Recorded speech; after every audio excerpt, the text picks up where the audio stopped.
September 26, 2015.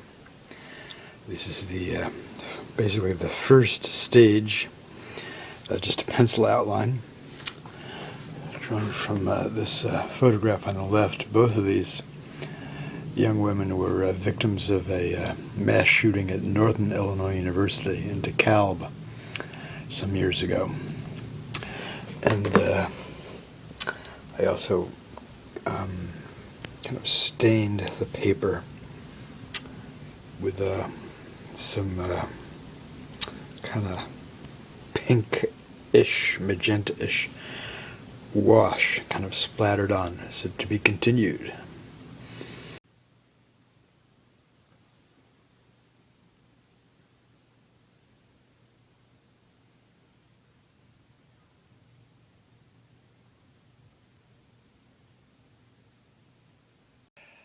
Sunday evening, September 27, 2015. I didn't like how the drawing turned out of the murdered Northern Illinois University student. I'm going to set, that's the drawing right there, the iPod down for a second here, leaning up against this pot of, I found a little plastic packet of Starbucks coffee in my refrigerator, or at least part of the contents of it, tiny little thing like the size of my half of my pinky here, and I boiled it up. I just took this out of the refrigerator where it was cooling, and this against the pot there, and unwrap this and flatten it out here. I needed to age the, actually that's interesting like that. I need to age how it looked in addition to,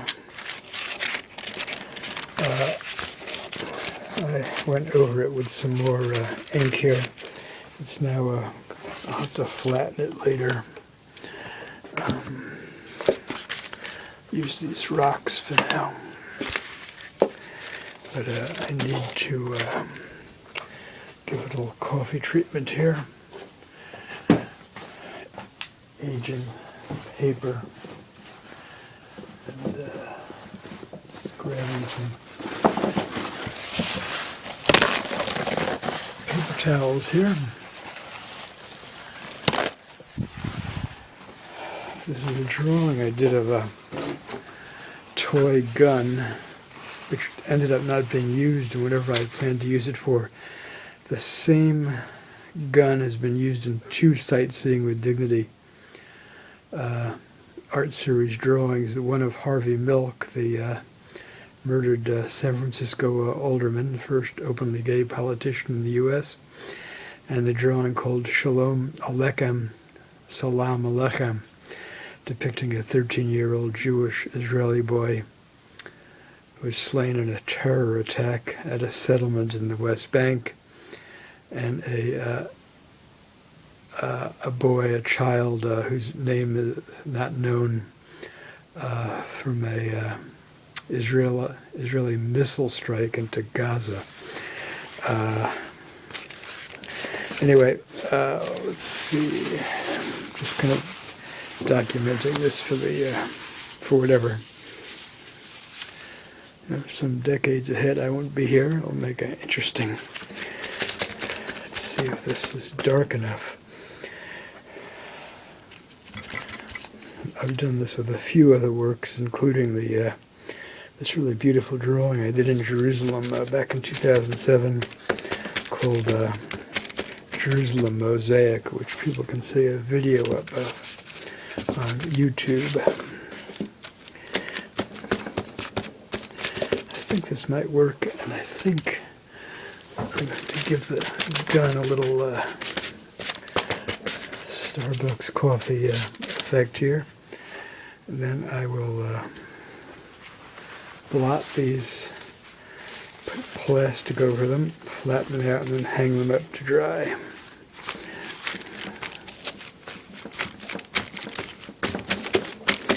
And as is the case with the Show of Dreams work, where the people are going every which direction, probably going to do the same with however many people I depict in what I'm calling a tapestry of drawing portrayals of victims of the American gun genocide.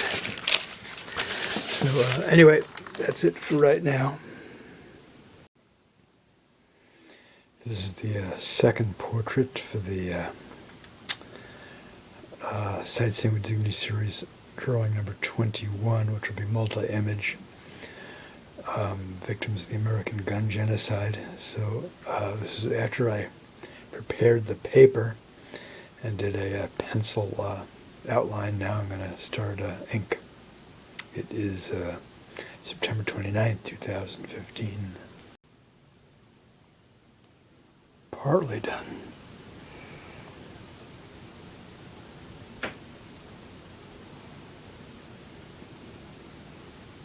It's October 1st, 2015. I'm in Seattle's International District on 8th Avenue South between Lane Street and Weller. And I walk by this fairly frequently, thought I would video it. Donnie Chin was a victim of the American gun genocide this summer. He was the director of the International District Emergency Center near here. And it's an endless litany of shooting deaths in the United States. I remember reading after the VTI, Virginia Tech Institute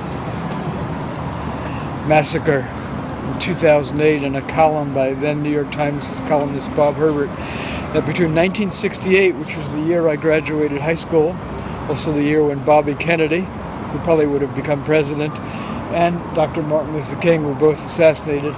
In 2008, over 1 million people had died in the United States, Americans and visitors, from gun violence, the genocide. Donnie Chin, I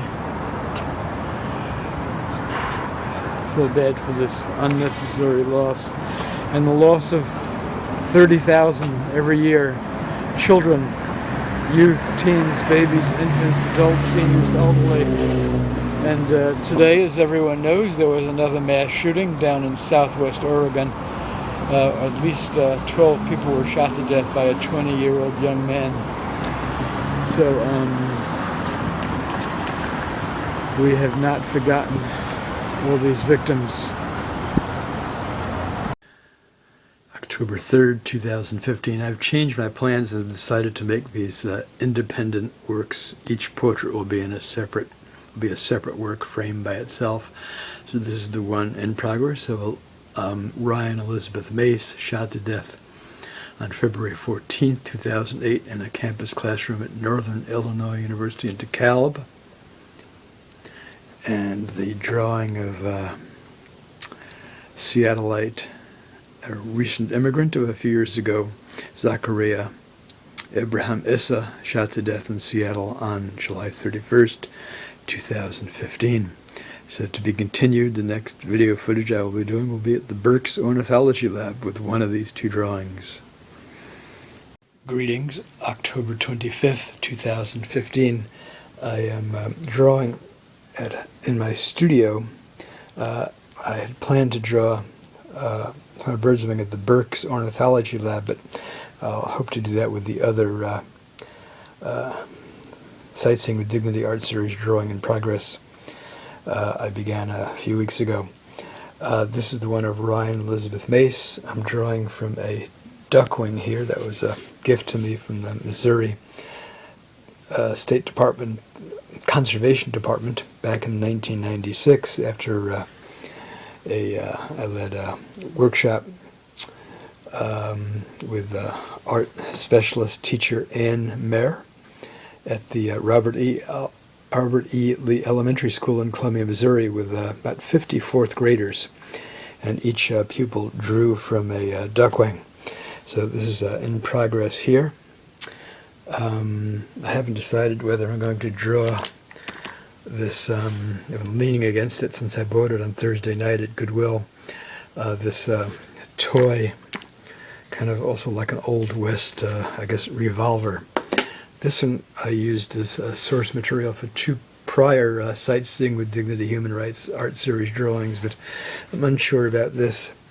The gun violence in America is so ongoing and so raw that, well, I'll decide on that later on. So, to be continued. That's just wonderful. Wow, the colors. So, this is Elizabeth Blanche Olofio, or Olofio, I don't know how to pronounce her last name. She was a radio journalist in the Central African Republic, was targeted by gunmen there. The journalists have probably the most dangerous occupation on earth. Yes. They get targeted all over the map. And I think this was in 2012 or 13. Anyway, she died a year later from wounds from being shot and attacked. Oh my goodness.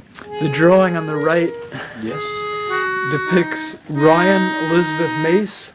She was a 19-year-old student at Northern Illinois University in DeKalb, and was a victim of what I've been, in my Facebook pages, I'm referring to these American gun violence victims as victims of terror attacks. Because even while the Republicans are all up in arms about Islamic extremists, they enable and legislatively support the NRA and other gun rights groups and the flow of hundreds of millions of weapons, including and all the mayhem.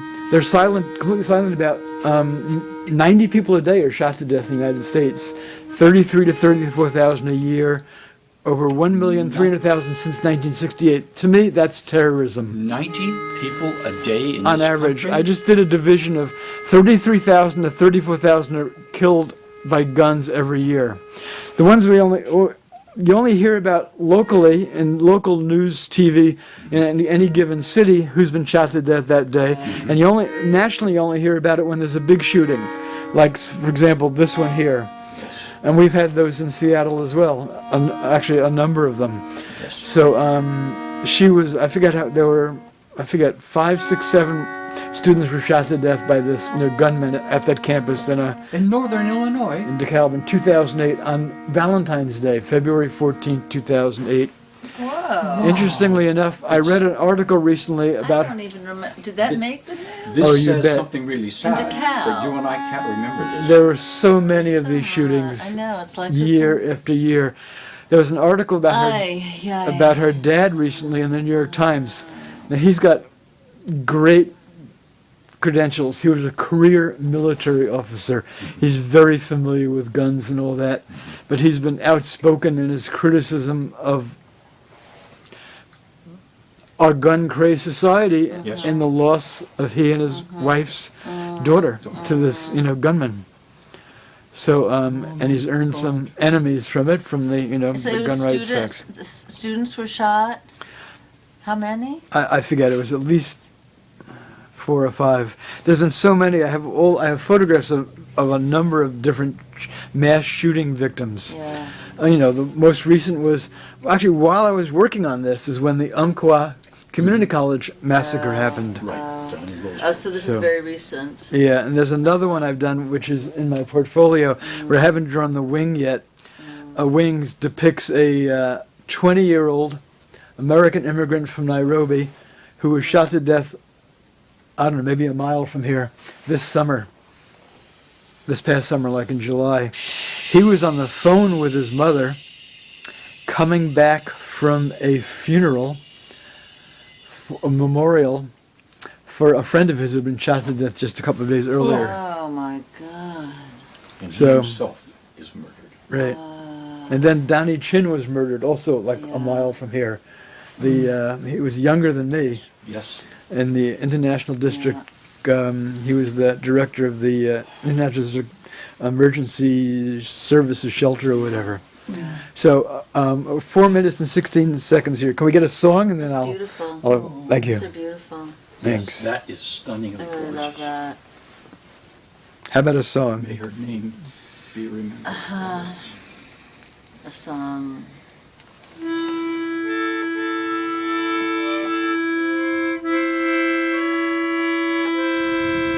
Asseyez-vous, monsieur. Have a seat.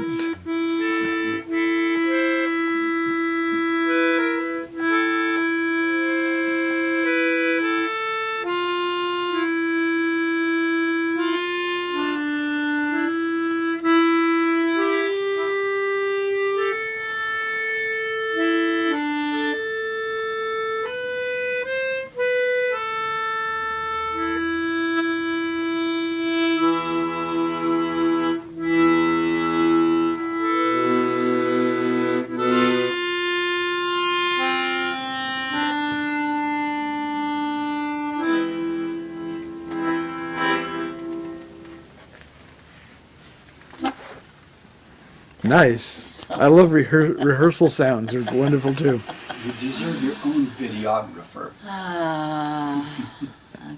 Greetings. It's December 7th, 2015. I am in the Burke's Ornithology Lab, and the curatorial staff are assisting me. I'm going to start the wing drawing now on the drawing I did this fall of Zachariah Abraham Issa, if I have the names right in order, slain, murdered, shot to death in Seattle, July 31st this past summer. So the wing I'm going to be drawing is this one here, and it is from a hawk or a falcon. It's from Washington State, Kittitas County, Ellensburg, dated September 5th, 1997. So I deliberately asked for something pertaining to an American bird, as well as from Washington State, rather than from Nairobi in Kenya, his country of origin, because it was in the United States where he became a victim of the American genocidal gun violence. So, to be continued. And we'll see how this works out drawing-wise. It's about 2.5 hours later. I got a general rough outline and a number 3B pencil here. And I recently bought a not inexpensive pen called a Noodler's, which I thought might work, but actually it might be fine for kind of sketchbook fine line illustration gestural wise, but it didn't actually work here at all. So when I come back in a couple of days, I'm going to bring regular metal pen nibs and bottled India ink, and also going to bring white beige colored pencils to get these light areas of the feathers in there. Actually, the colors are very similar to what I used here in the portrait face areas of Zachariah. So, to be continued.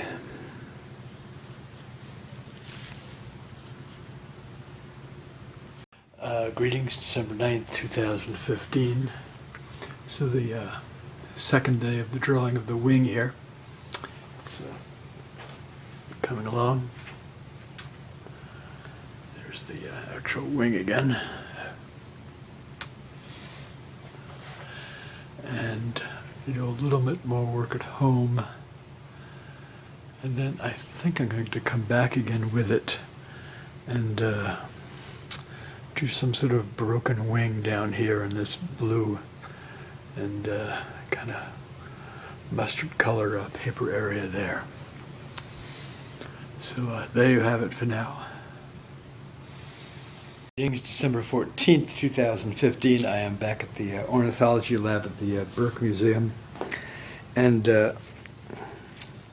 late last week, a neighbor had visited, and I showed her the this drawing, along with the one before that, the 21st of the Sightseeing with Dignity series, depicting Ryanne Elizabeth Mace, the 19-year-old student slain in a terrorist attack at Northern Illinois University at DeKalb in 2008. And that drawing, there's I drew a kind of ink and wash, a toy plastic gun. And I mentioned to my neighbor that I have this section down here, and I'm not sure if I should do a one of these two plastic toy guns I have, or I mentioned that I had seen a broken wing in the ornithology lab that looked really cool.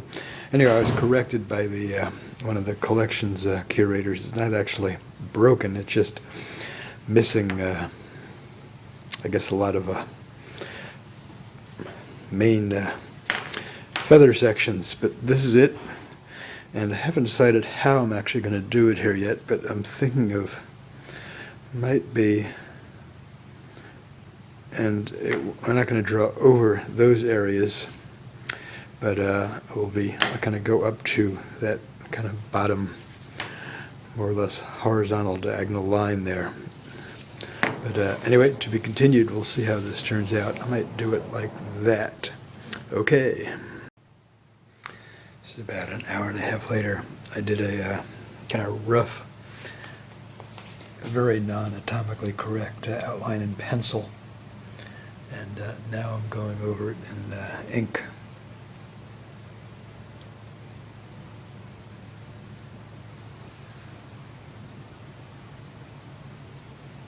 Well, it's about, I think, 4 hours after I began the drawing today on the 14th.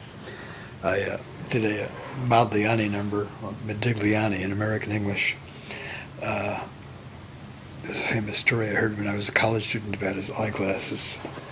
Evidently he needed glasses, but he was, doing thousands of drawings and sculptures and all that for years.